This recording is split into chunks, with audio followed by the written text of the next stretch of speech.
everyone. Welcome to Barca News. It is August 26, 2026. And today we're going to talk about Julian Alvarez because the question is he rebelling? I'm going to tell you why we're asking that question.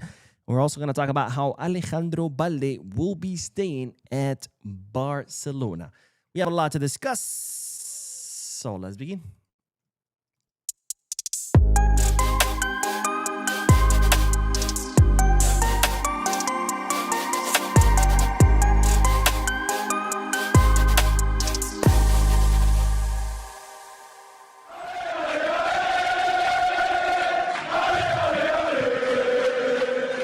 Hello, everyone, and welcome to the channel. My name is Mo. Welcome to another episode of Barca News Podcast, which is on every Mondays, Wednesdays, and Fridays, where not only we discuss Barcelona news, but we also get to interact with you lovely people in the chat section by reading your comments, answering your questions, and getting that discussion going.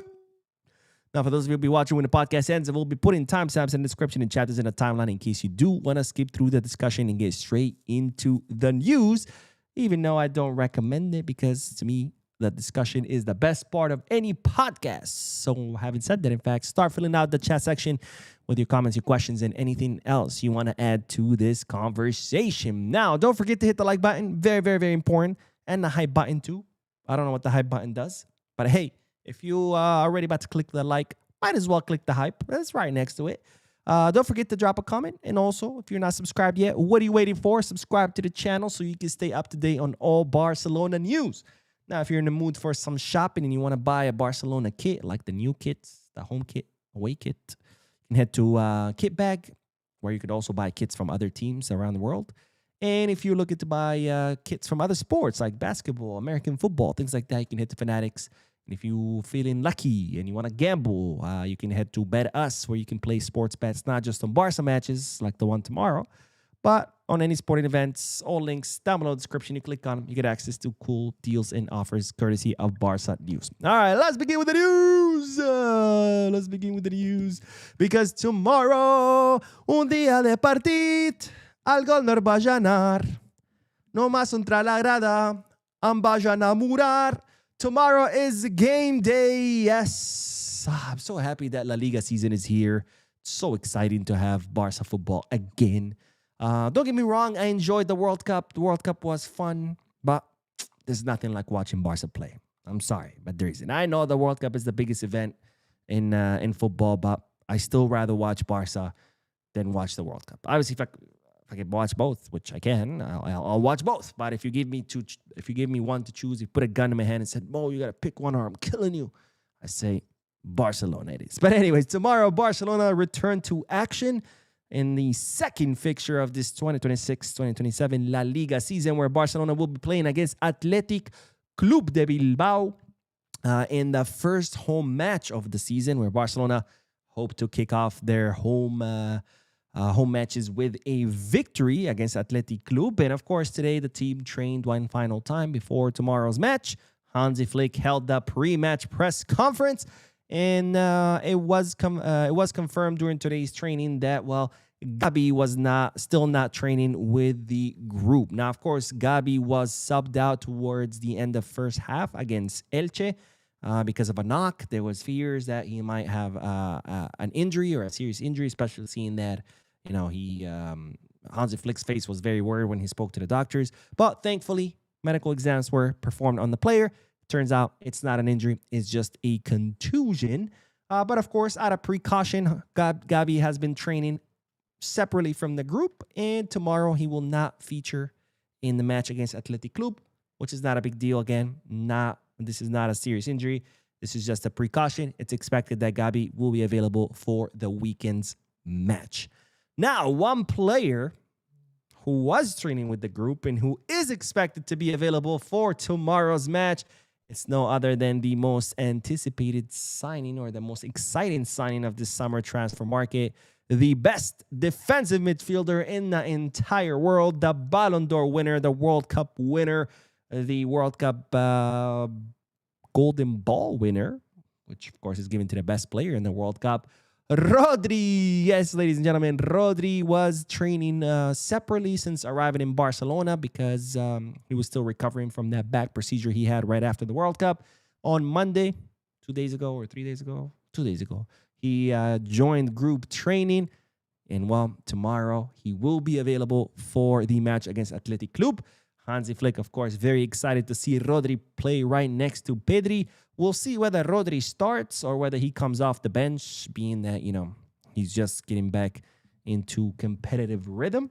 But either way, whether he starts or comes off the bench, I got to say, I'm very, very excited to see Rodri wearing the Barcelona kit and playing alongside the best creative midfielder in the world, who is Pedri. And of course, my question to you is, how excited are you to see Rodri play tomorrow? From 1 to 10, 10 being super excited, 1 being I hate Barcelona because I'm a Madrid fan. Drop it in the chat section or in the comment section. And then one player who has yet to train with the first team during this season is, of course, Jesse Bisiwu, the 18-year-old winger. He has yet to be registered due to bureaucratic problems. This is not a financial fair play problem. This is not a wage bill problem. This is just some delay in the paperwork. No worries, it will be fixed. He is yet to be registered.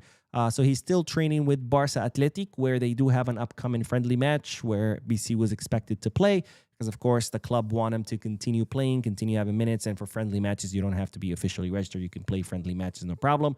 Once Bisiwu is registered, of course, he will be mostly playing with Barca Athletic, but he will also alternate with the first team because, of course, he just arrived. He needs to adapt to a new team, new players, new system, the Barcelona style of play, a new country, new language. Not to mention he's never played in first division football. So, of course, a lot of adaptation there that BC was going to have to go through, but time or patience is going to be important here in the development of Bisiwu, who already showed us some signs of brilliance during this preseason, and I'm excited to see what this youngster will have to offer in the future. All right, let's begin with the comment section, and then we're gonna talk about Julian Alvarez, because I know you guys love to talk about Julian Alvarez. Just kidding. I'm sure you all of you are sick and tired of hearing me talk about Julian the same way I'm sick and tired of talking about Julian, but we got to do it. We got to do it. I don't pick the news. Well, I guess I kind of do, but I mean, it's the news. I got to report on it. You know what I'm saying? But anyways, let's start with the comment section first. We got Marc who says, Visca Barça. Visca Barça, my friend. Visca Barça now and forever. And Java the Hut says, how far do you think we can go in the Champions League with the squad and signings we made? Anything other than winning the tournament would be a failure, especially with 3 years with Flick and our squad. I disagree with that statement. As I've said many times before, this is like some Madridista lie that has been created just to ease their pain. They don't like to see Barcelona succeed. They don't like to see Barcelona winning trophies and beating them left and right. So somehow, some way, they've been able to create this narrative that if you don't win the Champions League, it's a failure of a season. And that's a lie. And of course, I understand when Madridistas create that narrative because, they have to do whatever they can to ease their pain. But what I don't understand is with Barcelona, fans get sucked into that narrative, okay? That has never been the case, okay? Winning the Champions League has never... not winning the Champions League has never meant that a season is a failure, okay? Champions League is the cherry on top. The goal is always to win the league, okay? That's the main goal of any team in any league in the world. That's the goal, to win the league. It's long. You're playing against 19 teams, twice at home, away. It's the trophy that measures consistency, okay? In the Champions League, a lot of times the winner are not... Actually, most of the time, the winner ends up being not being the best team. A lot of times, it's about luck. You could be the best team, and then boom, your player gets injured for one knockout match, and now you're out. Your best player, and now you're out, right? Or boom, you get a red card in one knockout match, and you're out, right? Luck plays a lot in the Champions League. The league, that doesn't happen. There's so many matches, and it's so long that it measures consistency. And the goal is always to win the league. And if you win the Champions League on top of that, that's the cherry on top, okay? Not winning the Champions League does not mean your season is a failure. Again, that's just a lie. That's a narrative that Madridistas invented. If you want to get sucked into that narrative, that's your prerogative. I refuse to get sucked into that narrative. Because do you think Arsenal consider their season as a failure after winning the Premier? Of course not. And any team that wins their respective league and doesn't end up winning the Champions League, their season is not a failure. Let's not forget, what's normal is not to win the Champions League, not the opposite, right? There's out of hundreds of teams, only 36 now, 38 teams qualify. And out of those, only one win, which means the other 35 or 37, however, they don't win. The normal thing is not to win, okay? If you win it, that's amazing. You celebrate. But not winning it, does that mean your season is a failure? That's bonkers. K Slim says, hello, Mo. Hope you're doing great. I think I'm loving Rafinha as the false nine. His press from the middle is more efficient than from the wing. If he stays fit, I think he can compete for the Pichichi. Maybe. I mean, shit. We have so many options. I'm not even worried about the false nine, right? I don't care if it's Rafinha, if it's Fermin, if it's Gordon, if it's Adeyemi, if it's Hansi Flick himself. He just puts on a kit and jumps on the field and starts playing. After what I saw against Elche, I feel at ease. I feel confident, right? Because Rafinha played the first half as a number 9. Boom, 2 goals. He switches with Fermin. Boom, 2 goals. It's like, it doesn't even matter. And that's what I love about this team. I mean, and that's not a new thing, right? This is why we haven't had a Pichichi since Lewandowski 2 seasons ago, since the arrival of Flick, because as opposed to Madrid, who you look at their goals and like 2/3 or 70% of their goals all come from Mbappe, you look at Barcelona, and I think we had something like 10 or 12 goal scorers last season. I mean, everybody was scoring. And, you know, and that's the beauty about this team, that anybody scores, everybody scores, anybody can score. And that's what you need. That's what you want. Sure, Pichichi is fun to have on your team, but what happens if Mbappe gets injured? Now, all of a sudden, there's nobody to score goals for Madrid. What happens if, God forbid, Rafinha gets injured? That's okay. Fermin will score goal. What if Fermin gets injured? That's okay. Gordon can score goals. What if Gordon gets injured? That's okay. Lamine can score, right? And that's the beauty about our team, is that it truly is a team, right? In all sense of the word, it's a team. It's a collective of players who all play together as a whole, as one unit. And when every piece of that unit works, it doesn't matter who's filling that piece. It's going to work either way. It's kind of like a vehicle. It's like a car, right? If you swap out your tire, the car is going to still work the same, right? As opposed to when you have 11 individual players playing separately, like Real penalties, and one of those individuals leaves, gets injured or something, like Mbappe gets injured, or Vinicius, all of a sudden, problem. Big problem. Right, so Rafinha as false 9, Fermin as false 9, me as false 9. It doesn't matter. And that says a lot because I suck. David Bladden says, oh no, Barca hurt their feelings, Atletico Femini. That's an insult to women, honestly, to compare Atletico Madrid to Femini teams. And, you know, I feel like every Femini team out there behaves more properly and better than Atletico Madrid. Edward Hamilton says, come on, Mo, I think Atleti probably did tell Julian he could leave, but not, I repeat, not to us. That is what happened. They held a meeting. They decided, okay, that Julian is for sale, but not to Barcelona. And Malik says, Mo, what's good, my brother? What's up? Thank you for joining, my friend. And Barca New Boy says, I'm so happy Balde stay. People overact over one season and thing. We're going to talk about Balde in a little bit.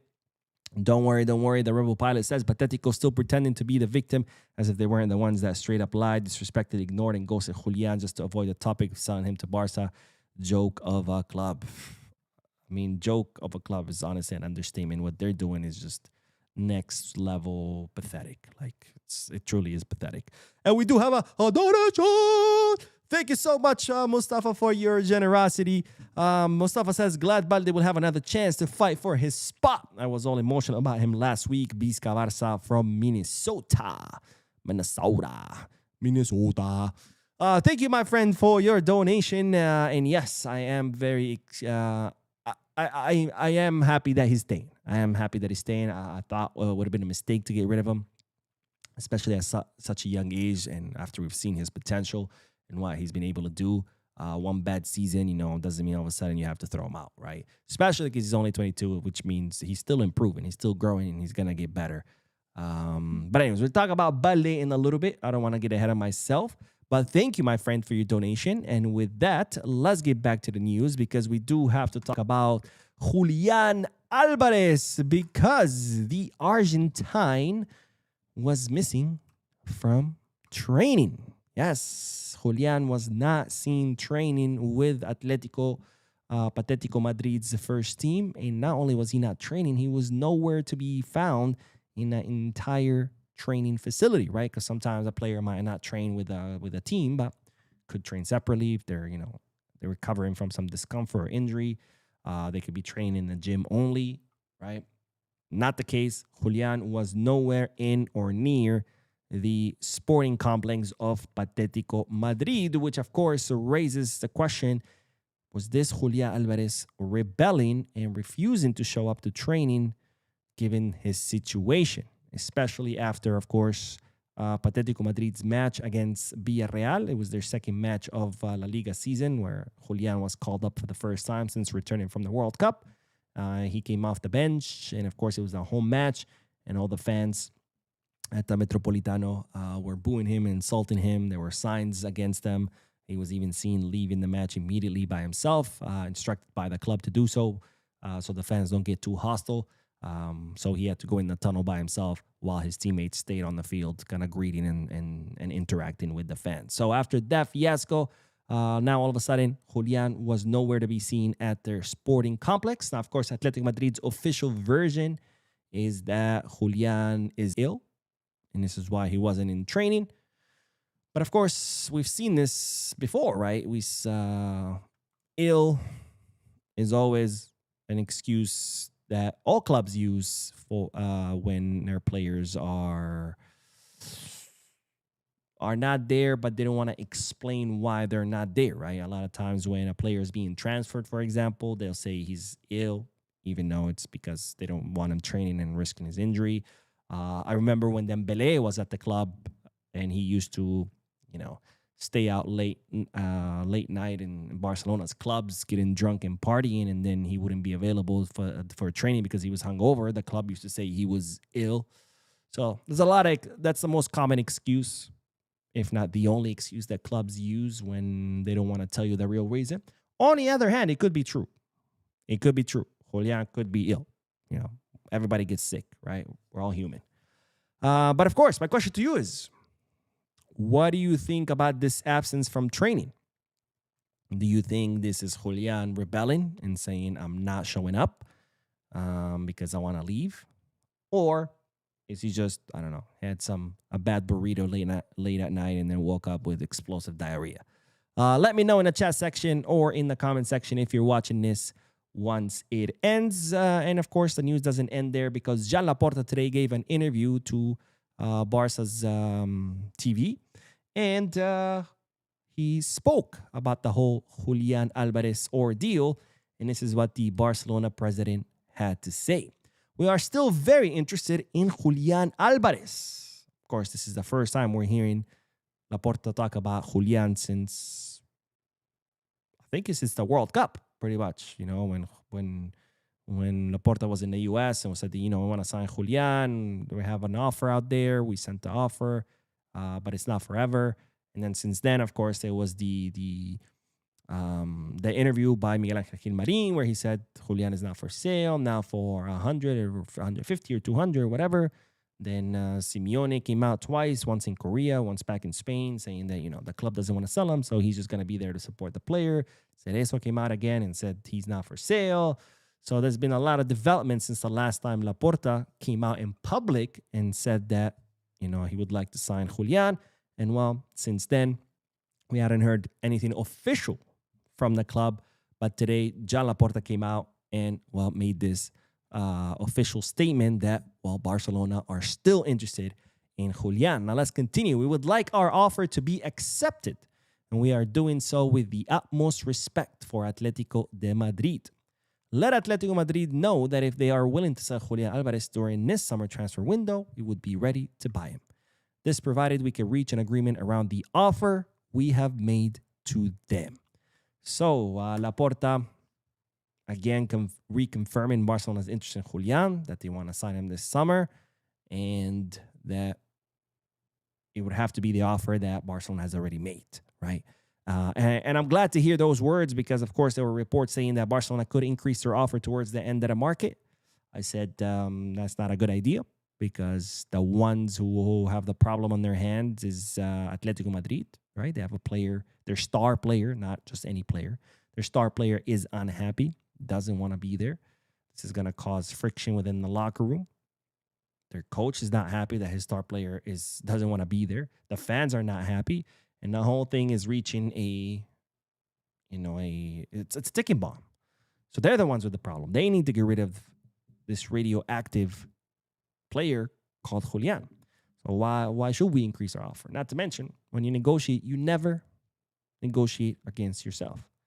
You make an offer, and if the other person counters, then maybe you go up, right? Hey, I offer you 100. No, 150.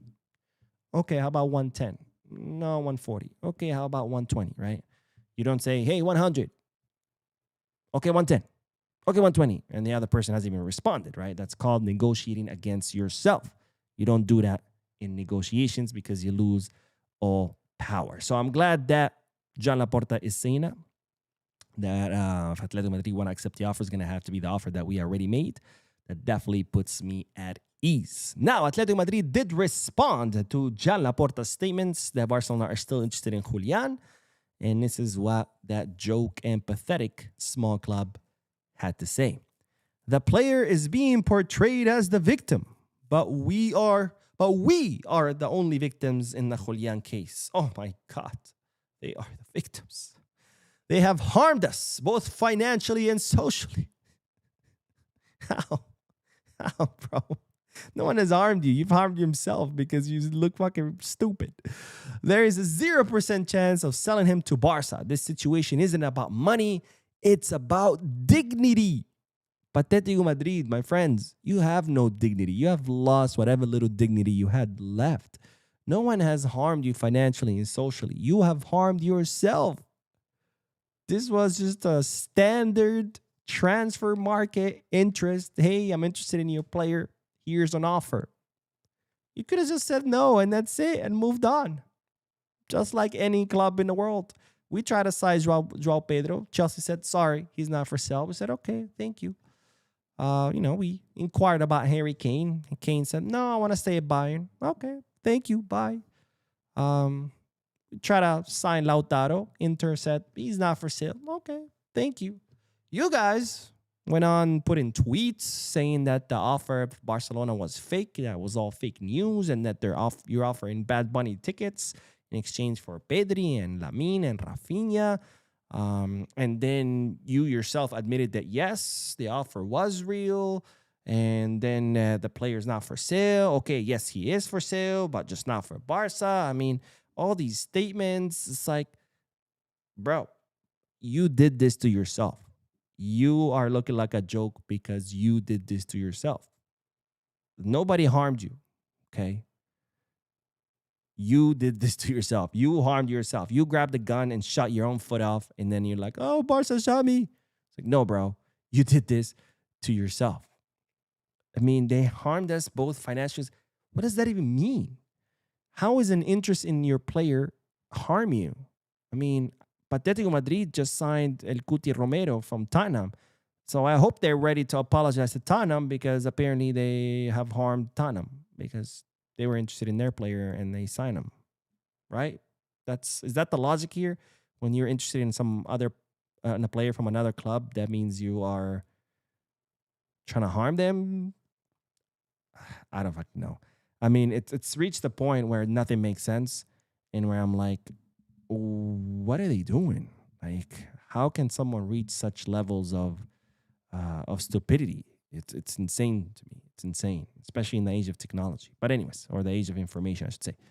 That's Atletico Madrid's statements in response to Laporta's. Let me know what do you guys think about these statements, both Laporta's and Atletico Madrid's. And of course, let me know. I'm interested to hear you guys' thoughts. Do you think Julian is rebelling? Or do you think this was just, him truly being ill, let me know down below. All right, let's get back to the comment section, and then we are going to talk about Alejandro Balde. Emerick says, what's up, Bo? Cannot wait for the transfer window to close. Gosh, this is the worst time to be a Barca fan. This Barca team gives me a lot of hope. Oh, I disagree, man. We've had a great summer transfer market. We've had 6 signings. Not bad, right? And hasn't been like any random signings. There's been some pretty good signings. Gordon and Adeyemi are already showing us what they're made of. We signed the best defensive midfielder in the world. We're about to see him in action tomorrow. And, got another goalkeeper in the way. Bisiwu looks promising. Now, of course, we're not going to see those fruit of that labor yet. Probably next season. And then, who else did we sign? I'm missing someone. Gordon, Adeyemi, Bisiwu, Divakovic, Rodri. Who am I missing? I feel like I'm missing someone. Am I tripping? Chat, who am I missing? Gordon, Adeyemi, Bisiwu, Rodri, Divakovic. Someone else. Or did we only sign 5 people?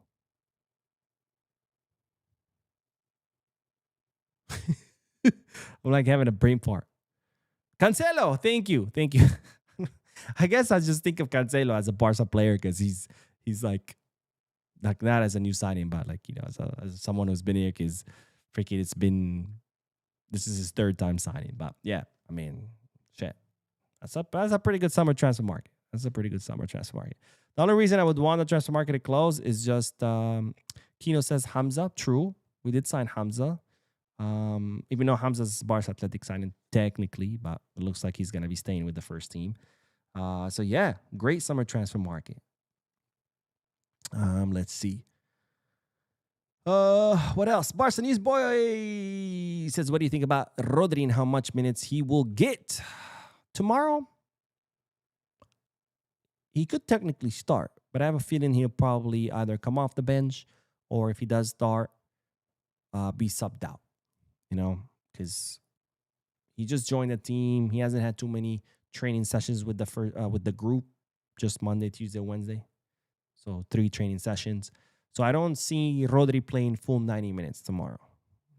Most likely he'll come off the bench, or if he does start, he'll be subbed out. But hey, he's here. He's part of the team. It's all that matters, baby. That's all it matters. Let's see. Tena says, Yo Mo, the Jamaican female I was telling you about some time ago that was actually on trial for Barca. Her name is Lauren Hall. Okay. Let me look her up. Lauren Hall. Jamaican football player. Oh, 11 years old. Wow. She is a baby. Man. Can you imagine being 11 years old, already doing a tryout with Barcelona? God bless. God bless. I wish her lots of success. Barca Got Culture says, we haven't lost at home for a whole season. Are we going to make it too? I hope so. Yiwa says, I believe Barca will win everything this season. I hope so too, my friend. And John says, Hiya Mo, I think we should just use and trust our players we have by interchanging them as false 9. Thanks a lot for the news and your dedication. Love you Mo, watching you live from Zambia. Let's go all the way from Zambia. Thank you, my friend. I appreciate you. I appreciate you watching. I appreciate your comment. Hold on, let me focus my camera. I hate this autofocus, but whatever. Let's see what else. Gio says, I'm calling it right now. Barca will sign Alvarez last minute and then somehow not be able to race him for 2 months. Then what's the point of signing him? I mean, if you don't sign a player, then you have to wait until the winter transfer market. So it wouldn't be 2 months. It would be 4 months until January rolls by again. And Blaurana X says, yo, did you see Fermin's shoulder on the way to training? It was a spider web. No, I did not see Fermin's. Let me see. Fermin Lopez spider web. I'll pulls up. Oh, I clicked play and the music was so loud it almost punctured my eardrums. All right, let's see. Here we go. I found the video of Fermin arriving in training. Let's see. Oh, okay. He has the cobweb on his shirts. I mean, I don't know if I would read too much into it. Remember, the Spider-Man movie just came out a few weeks ago. So, and it's the biggest hype. Like, it's one of the most watched movies around the world. So I wouldn't be surprised that this is just Fermin, liking Spider-Man. I mean, who doesn't like Spider-Man, right? I'm more of a Batman person, but I do like Spider-Man. Let's see what else. Charis says Champions League is Barca's goal for this season, so it makes sense to say it's kind of a failure if the league is not won. Well, if you don't win the league and you don't win the Champions League, yeah, that is a failure. But if you win the league but not the Champions, I wouldn't consider that a failure. And Mount Thurluz says, hello, Mo. Nice to finally catch you live. I'm usually at work when you are live. Well, I'm glad that you join us, my friend. I hope you can join us more often in the future. And Nur Hassan says, is there something wrong in Madrid air? All teams in Madrid are stupid. Yeah, man. I think there's something in the water. I don't know. But there's definitely something going on. And Mustafa with the donation. Thank you, my friend, for your second donation of the day. Mustafa says selling Ferran alone without a signing is a big win. Man, selling Ferran. Yeah, I mean, if you would have told me Barcelona haven't signed anyone all summer and all they did was sell Ferran, I would be happy. Of course, I kid. We did needed some reinforcements. But yeah, selling Ferran is a huge win, So, yeah, no, this summer transfer market has been historic. I mean, we haven't had such a successful summer transfer market since God knows when, 2021, 2022, probably even before. I mean, even that summer where we sold assets and we signed like Lewy and Kunde. Did Rafinha come the same season as Lewy? Or did he come a season after? Anyways, even that summer, it was only like, I think, 4 signings or something like that. And we've had 6. It might become 7. We've had important exits like Ferran. I mean, sheesh. Yeah, selling Ferran alone was huge. And my man Hart, what up, Hart? Says, Sabo, I've been a while. Even without Alvarez, our front line is solid this season. Not even bother if we can't sign him. Our players will cook. I agree with you 100%. If you guys don't know, Hart is my editor. I always send them like the cool projects, like when I go to the Camp Nou, things like that. He did the intros for the channel. 2 intros, right? Yeah, 2 intros for the channel. I'm gonna need a 3rd one for the season, my friend. So email me, let me know. So if you guys need any editing work, Hart is the man. Contact him. But yes, I agree with you, Hart. I mean, obviously, if we sign Alvarez, it would be better. But if we don't, we're completely fine. Like, we're good. We're good. As we saw against Elche, we didn't have a 9, and we scored 5 goals. Now, of course, that's only one match.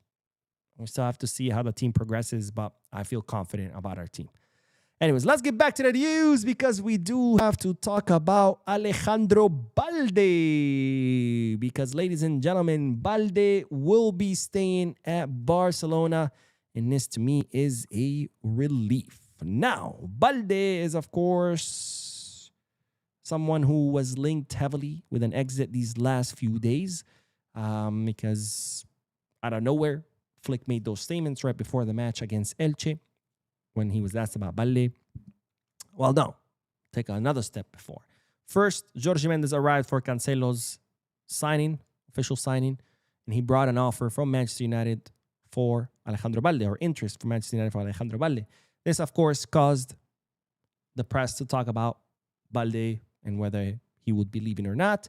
And that prompted the questions during the pre-match press conference against Elche, where Flick was asked about Balde, and Flick, of course, started talking about how he wants players who are 100% committed and that he wants to see players, fighting to be starters, right?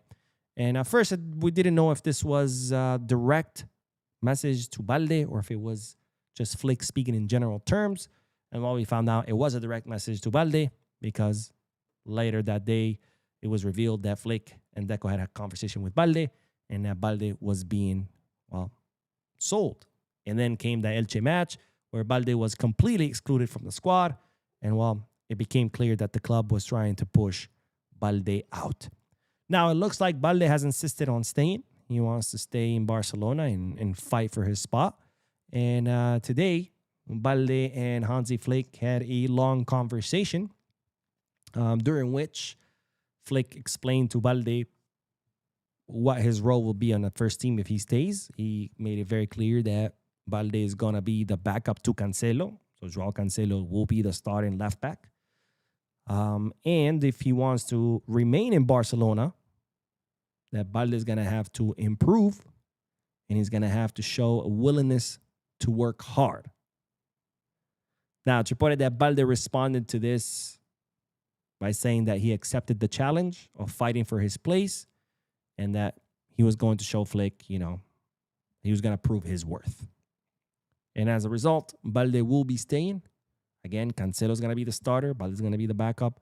But Balde is willing to stay and fight and work hard and try to win back his starting spot, or at least to try to win back the trust of Hansi Flick. And as a result, Balde will be part of the squad for tomorrow's match against Athletic Club de Bilbao. And as to me, I think it's good news for two reasons.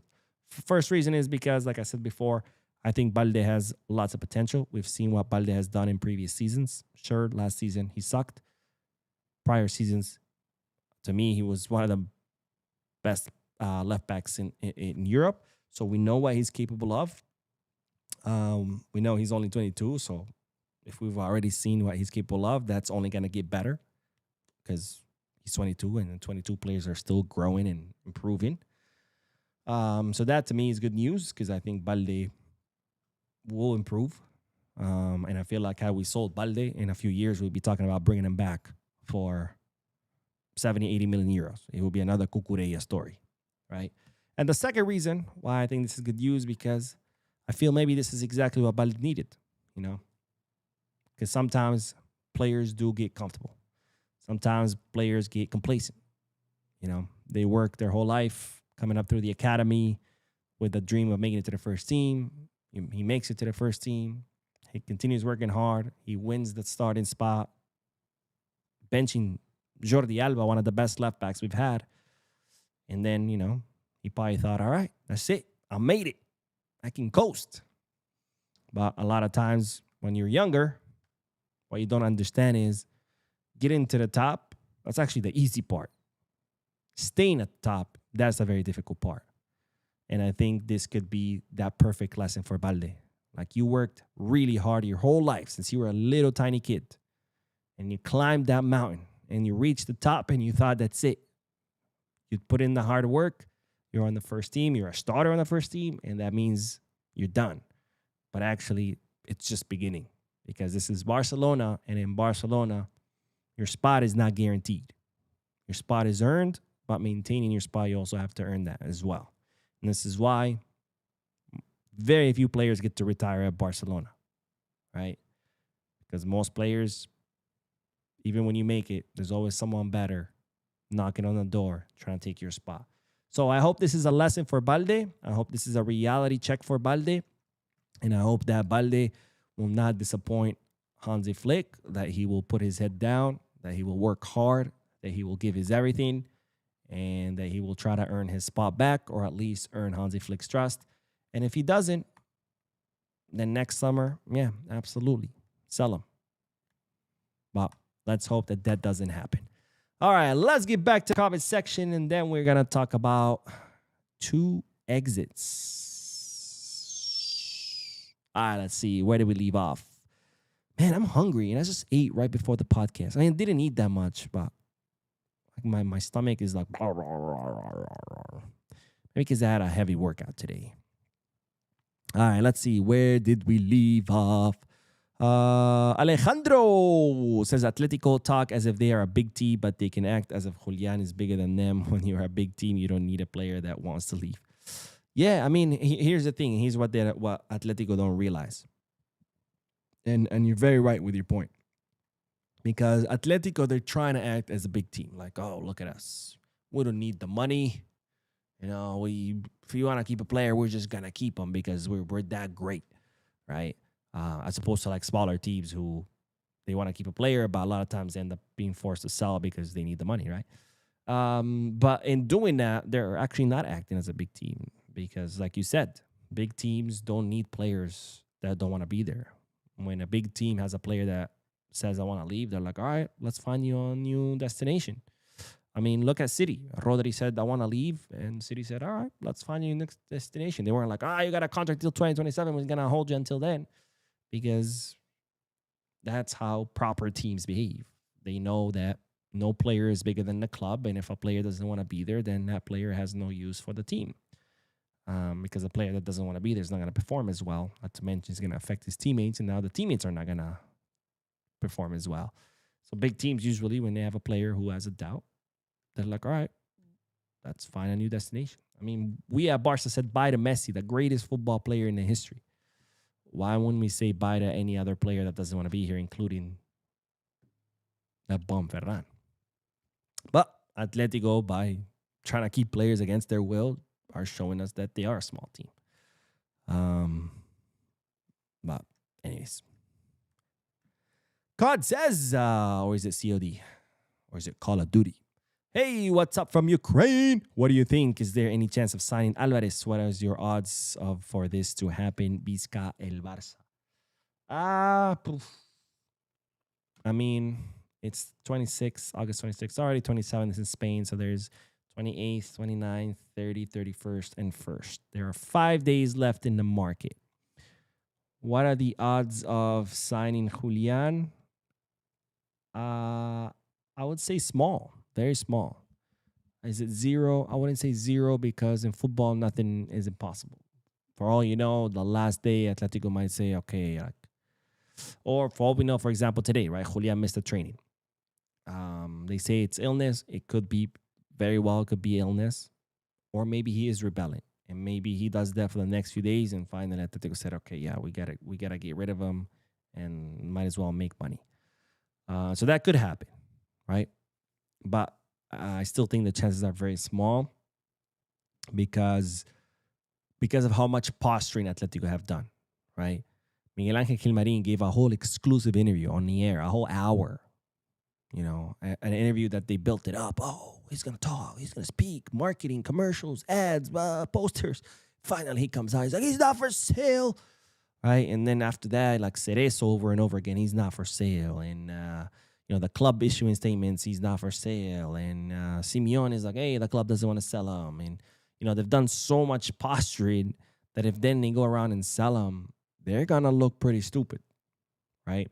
Not to mention, you sell him right now, you have no time to replace him. Unless Alemanis has been working behind the scenes to get someone and has someone lined up to where Atletico decide, all right, fuck it, pull the trigger, sell him, and then boom, they sign a different one. So, very small chances, but I wouldn't say 0 because nothing is impossible in football. Weirder things have happened, right? Bisca Michael, what's up, man? Says, hey, Mo, it's always a pleasure to catch you live. I like how the attitude has changed in regards to if this manager doesn't win us the Champions League, then it's a failure. Absolutely, my friend. I think that's absolutely bonkers. Bonkers.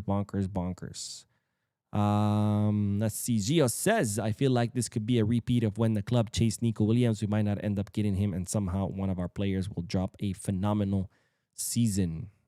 Maybe. I mean, I think our players are going to have phenomenal season regardless, but hey, I'll take it. Luis Gomes says, I can see Rafinha hitting 40-goal season. I hope so, because whether it be Rafinha or Fermin or Gordon or Adeyemi or whomever, actually, I hope all of them hit 40 goals. Can you imagine? Each one 14 goals. That's a shitload of goals. But I hope so. KMLDNFX says they harmed us financially. A few moments later, the situation isn't about money. Oh, man, that's a good point. I didn't even catch that. My God. It's like it's stupidity to the next level. Oh, man. Kino Williams says the audacity of Atletico Madrid. They screwed us over. Lenglet, Memphis, Griezmann, Luis Suarez, David Villa. But somehow making an offer for a player is worse. Yeah, I agree with you, my friend. I agree. Let's see what else. And Adeyemi, what are you doing, bro? You gotta sleep. You got a match tomorrow. You can't be out here watching YouTube. Just chill, guys. The best midfield plays tomorrow. Amen. That needs to be a t-shirt idea. Just chill. Best midfield plays tomorrow. I like that. Let's see what else. Kendry Mini. Why don't we buy Oyarzabal and a good defender? Because Oyarzabal has said that he doesn't want to leave Real Sociedad. Can't just buy players willy-nilly. They have to want to come to your club. They're not slaves. They're not property. Anyways, let's do the last bit of news and then we'll do more comments. I promise. But let's talk about two exits. Starting with Hector Fort, who, of course, returned from loan from Elche last season. Hansi Flick wanted to see him in the preseason to see whether he can earn a spot on the first team. But as the matches went by, it became clear that Xavi Espart was miles ahead of Hector Fort. So Flick chose Espart over Hector Fort, and the club decided to place Hector Fort on the market, separating him from the group training, and even not traveling to the last, I think, 2 friendly matches of the preseason. Of course, many clubs approached Barcelona for the possible signing of Hector Fort. Fort had initially chosen Dortmund, and Barcelona were in advanced negotiations with Dortmund. In fact, Dortmund had sent emissaries to Barcelona to negotiate this deal. But in the dying moments, Real Sociedad swooped in and said, hold on, Hector Fort. Germany's cool. They have good beer. But here at Basque Country, we have some great oxtail. By the way, if you've never had Basque oxtail, poof, so delicious. Shitload of garlic, but who doesn't like garlic on their food? Anyways, Real Sociedad convinced Hector Fort of their project, that it was a better, more suitable project for him. And despite, again, being in advanced negotiations with Dortmund, Hector Fort has now decided to sign for Real Sociedad. And it's expected for this to be officially announced by tomorrow, maybe the day after. But the deal is done. Hector Fort will become a Real Sociedad player. Real Sociedad will pay 8 million euros, which, if you ask me, is very low. Barcelona were looking to make around 15 to 20 million for Hector Fort. So they're going to get 8 million. However, they will retain 50% of the rights of the player. So if Real Sociedad end up selling him in the future, Barcelona will get half of that. And hopefully that will make up for the reduced money or transfer that they're going to get. And of course, if Barcelona want to sign him back, they would only have to pay half of whatever he's worth.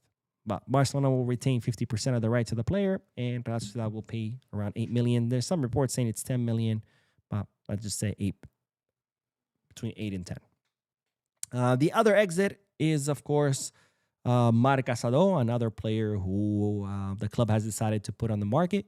With the arrival of Rodri, with the rise of Xavi Espart, maybe you could say Fariñas too. Pretty much it seemed that Casado was left without a place on the first team, so Barcelona decided to place him on the market.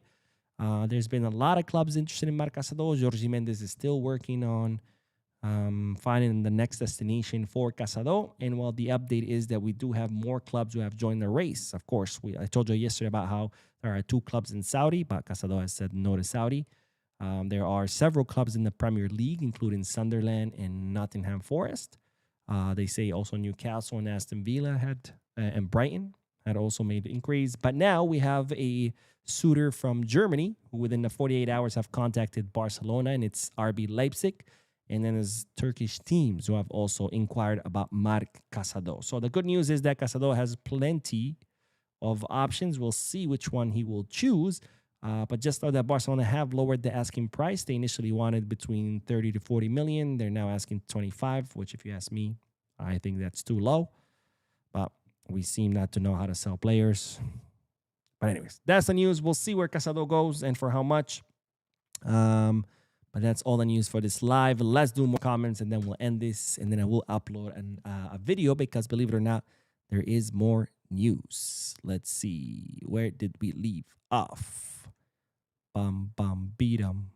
Bum, bum, beat 'em, bum. Blaugrana X says, what astonishes me the most is that Barcelona had given Luis Suarez, Antoine Griezmann, Memphis Depay, and David Villa for the low. I agree. We really do not know how to sell players. And I know we're not a selling club because, selling clubs, they buy players on the low with the intention of selling them on the high, where we buy players with the intention of keeping them for as long as we can so they can help us win trophies. So that's the difference between a winning club, a selling club and a non-selling club. But shit, man, I know we're not a selling club, but also we shouldn't be a giving away club because it looks like we're giving away players. But anyways, Francis says the version of Fermin we have now is more of a new signing for us. The boy is on fire. I agree, my friend. I agree. And Nathan says, is there any chance you think Julian ends up in Barca? I can see Atletico are in pressure. However, I doubt they'll give in the pressure. I already answered this question a few moments ago. I don't want to be repetitive. But Sean says, good night, Mo. If Barca tries to move Balde out and bet on Cancelo, because I still remember the last full season he was with Barcelona and it was not good. So no, that's not the case. Balde will be staying. And Surya says, as a Barca fan, if they are not going to sell Julian to us, I hope he goes to Arsenal. Can't see him sad. I hope he smiles somewhere else. But that's the thing. He doesn't want to go to Arsenal, right? So I don't know how much happier he will be. I'm sure it'll be better than being in a prison, but you're still in a place that you don't want, right? Adeyemi says, Champions League draw in like 15 hours. Let's go. Hart says, sure, just thinking about updating your intro. Yes, please. Please. Hit me up. Let's make it happen. And Finale says, I hope the club didn't keep Balde to make Lamine happy. We don't need to go back to Messi and his friends. No, that's not why. Balde said he didn't want us. He wanted to stay. So Flick had a conversation with him, said, okay, you want to stay? It's fine. But just know you're going to be a sub. And you're going to have to work hard and you're going to have to sacrifice and you're going to have to show me that you want to be here. Not just stay and, scratch your balls. Malik says, that's what we want to hear now. He better work, Balde. Yes, he better work, my friend. This better be a wake-up call for him.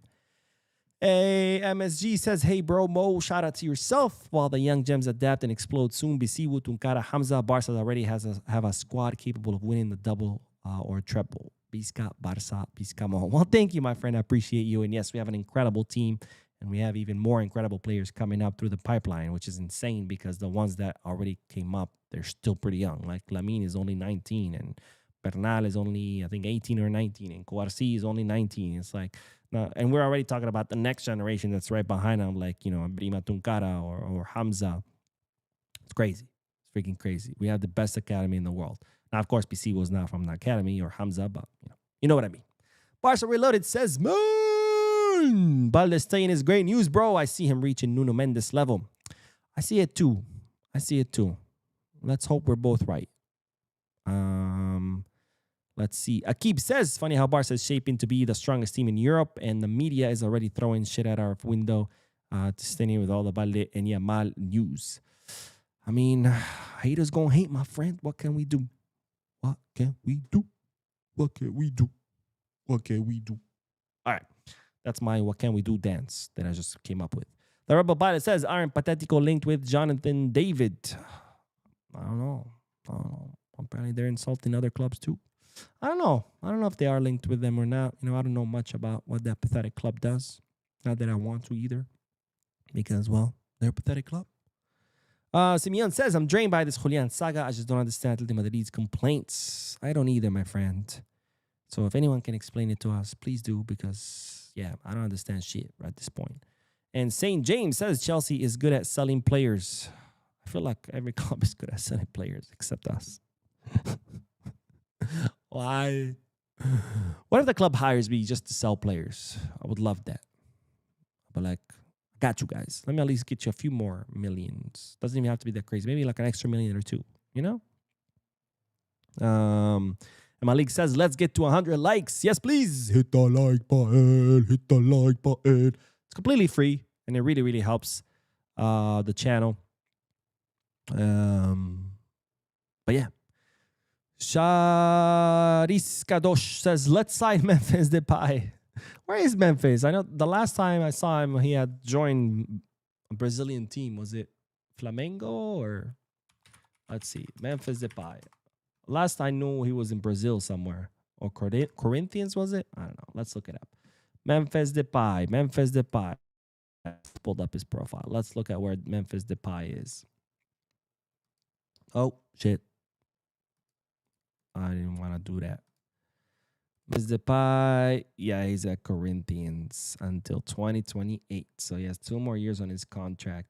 I can't believe he's 32. I don't know why I thought he was older. How did he do last season? I don't know anything about the Brazilian league. Let's see. Which, by the way, is so complicated to understand how their league works. It's insane. It's like they have so many championships and like local and like local ones, and then there's like the state level ones and the national level one, and like some I don't know. I don't even know how the hell the competition works. It's super confusing. But anyways, let's see. 2025, 2026. Let's do all competitions. Let's see. What did Memphis do last season? Memphis had 16 goals and 1 assist. No, sorry. 16 matches, 1 goal and 1 assist. What the fuck was he doing? Was he injured or something? Oh, yeah. Look at these injuries. Oh, my God. Hamstring, 1 match. Not in squad. That's on Libertadores. And then in the Brasileirão, oh, my God. Hamstring. What's wrong with his hamstring? Not in squad. Damn, they're not even including him in the squad? Is he that bad? Copa de Brazil missed the whole thing. 2 hamstring injuries and 2 not in the squad. Supercopa do Rei. Not in squad. Damn, he has a lot of not in squad. Like, what the hell? He must really be sucking. 1 goal and 2 assists. 16 matches. Wow. Damn. Poor Memphis. All right. Enough about Memphis. Let's get back to the comments. Cal says rumor has it that Patético were on Nicholas Jackson, but now they are looking at Jonathan Davis from Juventus. Interesting.